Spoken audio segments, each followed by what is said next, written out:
it? Let's get into it. Please tell us the story of how you established Trendsetter London. How I established Trendsetter London. So it's a long-winded story. I started it back in 2017 when I was 15 years old. So at this time I was in year 10. I was in secondary school in year 10. During school, I was one of those kids that would be a bit mischievous. Sometimes I get into a bit of trouble, a bit of a class clown sometimes. That was me. And one of my teachers, Mr. Laye, who I'm still in contact with today, he basically pulled a group of us to the side, but it just so happened that this day I was the only one actually listening to him.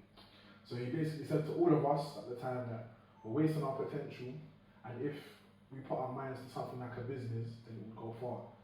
I feel like there might have been about 4 or 5 of us at that time speaking, but I'm the only one that really took him on and learned from that. So it just so happened that I'd say 2 months after that conversation, non-uniform day was coming up. So I said to myself, instead of me wearing Nike or Adidas, I want to come to school and wear my own clothing brand. So I had about 2 months to kind of put together an idea for a clothing brand. I managed to do it. I started off with 1 sample cap and I got 30 jumpers at the time. And I just said to myself, yeah, non-uniform day is the day I'm going to preview it to the whole school. And then after that, I'm going to try my hardest to get rid of these 30 jumpers. And that was the foundation of the clothing brand, and it just kind of grew from there. So we started in school.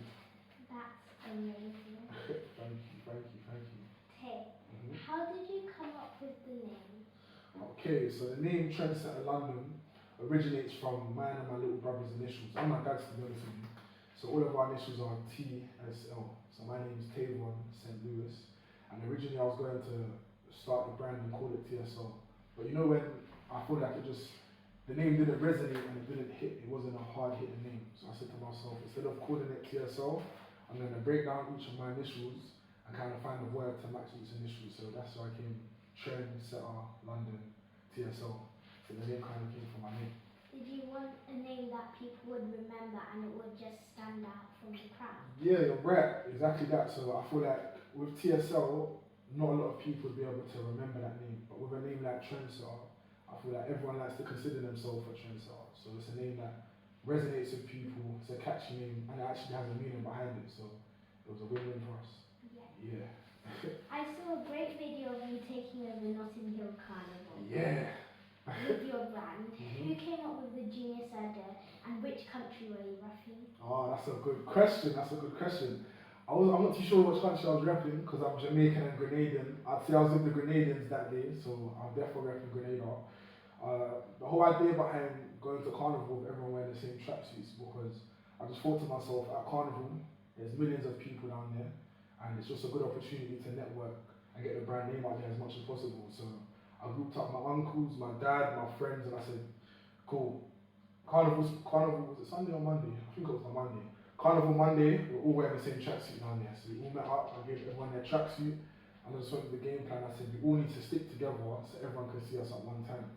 And yeah, it worked. I remember at one point, after Carnival, I think the next day or the day after, I went on my TikTok and I saw that someone actually recorded us walking down the road.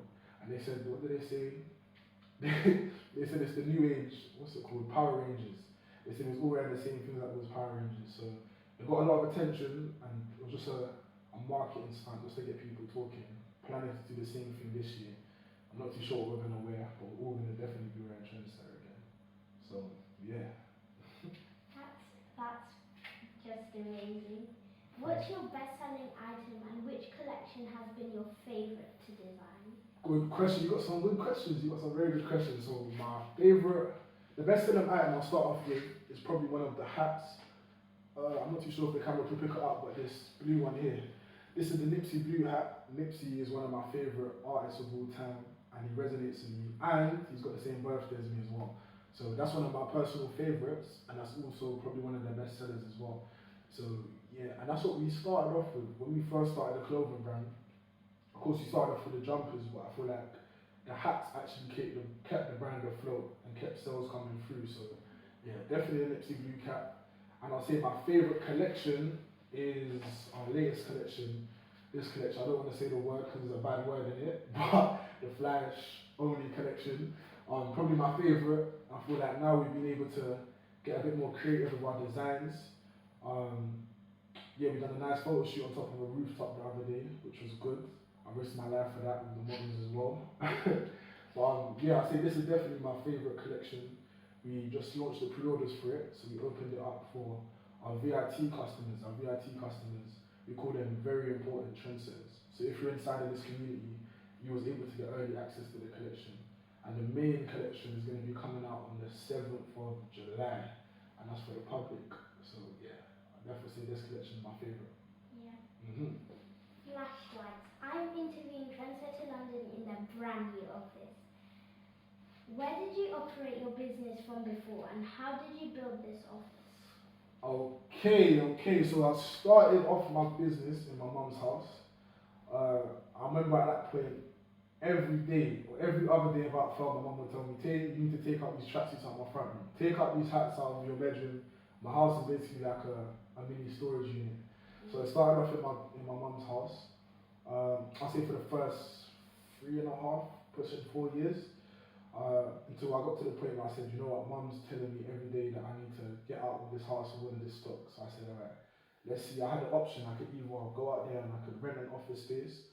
I could save up a bit longer and just hear mummy in my ears a little bit longer as well to actually build our own office that we're sitting in today. So I said, let me go for the second option. He saved up for maybe about 1.5 years, 2 years to make sure that we got all the money for the office. And we started it last year summer. We started building the office last year summer. It's taken just about a year. We're still not finished. There's still a few finishing touches. But yeah, so it started off in mum's house, and then about a year ago, we started building the office. And we're getting there. It's almost finished. Yeah. How do you think the office looks? What do you think about it? It looks amazing. Just a bit more work, and then it's going to be amazing. Just a few more finishing touches. Yeah.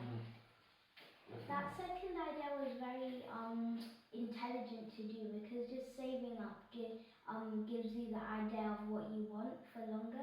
Just renting an office, you can't really like move or do stuff the way you want to. So you're smart. Exactly that.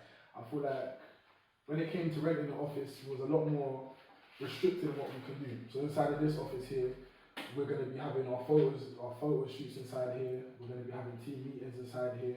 We've got the kitchen area, so I've challenged the team already for a cook-off. So there's a lot more things that we can do in here to make it a bit more fun. So you're right, definitely.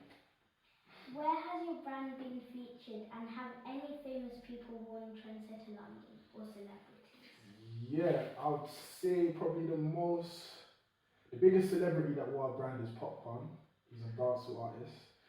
Yeah, and how that story came about was a bit crazy. So this is why I always say to people that you can never take no for an answer. So Popcorn came over here, I'd say last year, 1.5 years ago. He came over here on a tour, and I said to myself, I saw him on Instagram, I said to myself, he's come to my country, so there must be a way for me to find him, type of thing. So he came over here, I went through his Instagram, scrolling through his Instagram to find anyone that I may know that is associated with Popcorn, or maybe rolling with Popcorn at the time.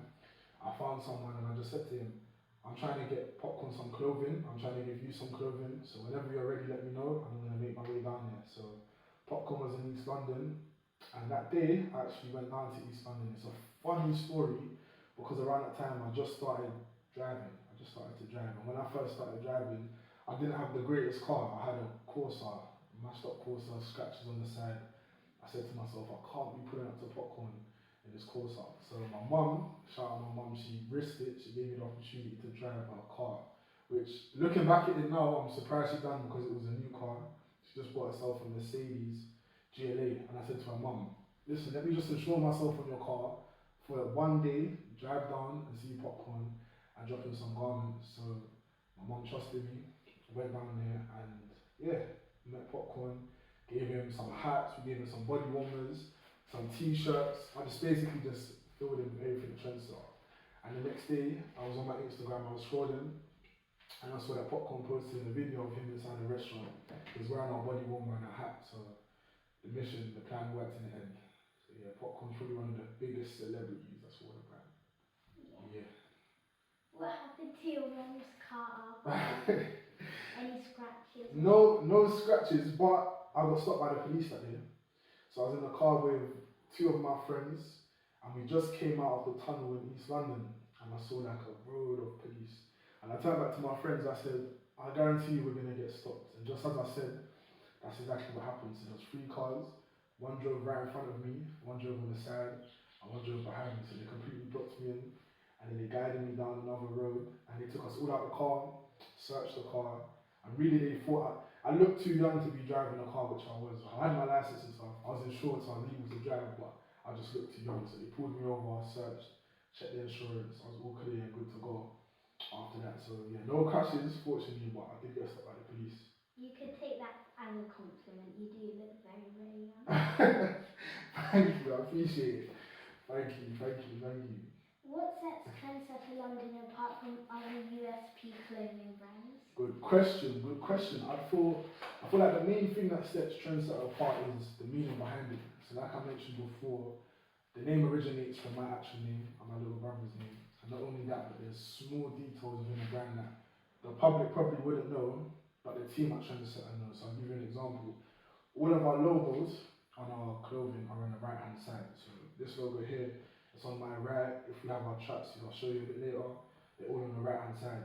And 9 times out of 10, if you see an Adidas clothing brand or Nike, you'll see their logos on the left hand side. The reason why I decided to put it on the right hand side, number one is because I wanted to stand out. The brand's name is Trendsetter, so it's only right that we do something a little bit different. And the second reason is a bit of a deeper reason. So when I was maybe about 2 years old, my dad got into a motorbike accident. And because he got into the motorbike accident, he lost complete control of his right side of his arm. So till today, he's got both arms, but growing up, I've never seen him move his arm, never. And then I'd say maybe about 3.5 years ago, 4 years ago, a couple months into starting a brand, my mum had a stroke as well. And mum having a stroke meant that she lost control of her whole right side of her body too. So my mum couldn't use her right arm, neither could my dad. And I just said to myself, okay, as a way to just kind of signify my mum and my dad, and also just as a point to show them that wherever they're lacking or wherever they're weak, myself and Trendsetter is going to come in just to make sure they're strong. So all of our logos on the right hand side, just to big up Mumsy, big up Daddy, and yeah.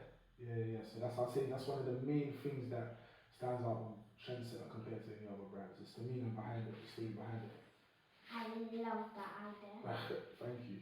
How many people do you have on the team, and what are their roles? Okay, so we've got four members of the team, 5 if we're calling it unofficially. We've got a graphic designer called Chuz, we've got a fashion designer called Kay, we've got a photographer called Nadine, but really Nadine she's like a creative director, she's like my right hand man and she helps me with everything. And we've also got Ricardo, I call him he's like our road runner, so wherever we go, any pop-up shops or any interviews or anything that we have, Ricardo's usually there to help us set up. So I'd say 4 to 5 members of the team unofficially. So maybe you could say Ricardo's your calendar manager or something like that. Yeah, I wouldn't say calendar manager because to tell you the honest truth, Ricardo's bad with his calendars as well. But he's actually my close friend. So a lot of the places that I'll go there with Ricardo naturally anyway. And he's just one of those supportive people that will help no matter what's going on. So yeah. You recently dropped your new collection called Fly Only. Tell us about it. Okay, so yeah, the Fly Only collection is a collection that we decided to do to kind of step outside of the box. I feel like this collection is a way to show that, we're right there. This collection was kind of a way to break the boundaries, I'd say, and step out from our usual lane. So our previous drop was our opulent tracksuits. And although there was nice tracksuits, good quality tracksuits, there was slightly boring. There wasn't any wow factor about it. And because we built this office, we went about a whole year without releasing anything. So I said to myself, okay, I spoke to the team and I said, when we come back, we need to come back with a bang. So this is our way to kind of break the rules, break the boundaries, get people talking a little bit more, and also just kind of represent being fearless in what you wear, if that makes sense. So of course I've got a swear word in it, but it's all about just being a trendsetter, being fearless, and doing things that other people wouldn't really do. So that was the idea behind it. Where would you like to see Trendsetter London in 5 years, and what is next for it? Okay, Trendsetter in 5 years, I'd probably say, well, I'd definitely say that I'm aiming for the Selfridges, for the Harrods. So I want the brand to be stocked in those retail stores. Originally, when I started the brand at 16, I said I'm aiming for JD Sports or Foot Locker. And although those companies are good companies, and it would be good for the brand because there's a lot of JD stores and Foot Asylum stores across the world, I said Trendsetter, the ethos behind Trendsetter is bridging the gap between streetwear and high-end fashion. So it's just having the streetwear element where we have our tracksuits and our hoodies, but also doing it in a way where it's a bit high-end and you could probably wear it on a night out in central London. So I feel like the perfect place would be a Selfridges, a Harrods. They're known as being like prestigious places, and I feel like that's the right place for a clothing brand to be. So I'll say within the next 5 years we're aiming there. And then also just on a mental level, I want Trendsetter to be in a place where in 5 years, if you or your friends at school are talking about clothing brands, Trendsetter is the first one that pops up into your mind. So kind of just climbing up the ranks within the industry and becoming the dominating ones. Yeah, that's the goal. That's the goal. That's the goal. Have you thought of letting out any new shoes or in Trendsetter London? Yeah, so that's something I've always wanted to do. I haven't gone down that route yet because I said to myself, I want to master the clothing, and once I do that, I'll move into something else. But with a name like Trendsetter, we don't really have a box. We can really do anything that we wanted to do. So I'd say, yeah, definitely, we want to do trainers in the future. Like I said before, the camera was starting, my little brother plays for Reading, so he's heavily into his football. And I was speaking to him one time, I said, yeah, it would be good if we can release our own Trendsetter football boots. So that's probably one of our first releases that we're going to do. Because like I said, this brand is a family brand, it's built around family. So I like to kick it off with my little brother and some football boots. And then who knows, we'll go into some trainers. We'll come for Jordan and Nike and Adidas. And we'll be on top of them. So yeah, that's the plan, that's the plan. I know that's going to happen. Okay, other than running this phenomenal business, what do you like to do in your spare time? In my spare time, it feels like these days I don't really have much spare time. But I've also got a podcast as well called Energizer. I film that every weekend, every Saturday, with one of my friends, Ty. So we go down to the studio and we'll have conversations just like this. We'll speak about loads of different topics at the time. So I'll do that in my free time, even though I wouldn't call that free time because I'm working really. But I like playing basketball. I know your bro said he plays basketball sometimes as well. So one day we can get in a little game. But yeah, I play basketball every now and then also, what else do I do? I'd say it's a bit weird, but I like to just drive my car with no destination. Sometimes I'll sit in my car and I'll just go on a 30-minute drive, a 45-minute drive with no destination, just listen to music and then come back. That's kind of my way to chill out, unwind sometimes. So. You're very, very lucky. Because on the weekend, me and my family normally go out, and then when I ask my mum to go on like another drive, she's like, no, but you guys have to go to bed, remember you have school tomorrow. Hopefully, well, it's not too many years until you can get your own license, and then once you do, you'll be able to touch the road and go on a little drive yourself. But it's not cheap. Petrol's expensive now, so hopefully when you're older, petrol's a bit cheaper, you can do a bit more drives. Yeah. Who inspires you and why?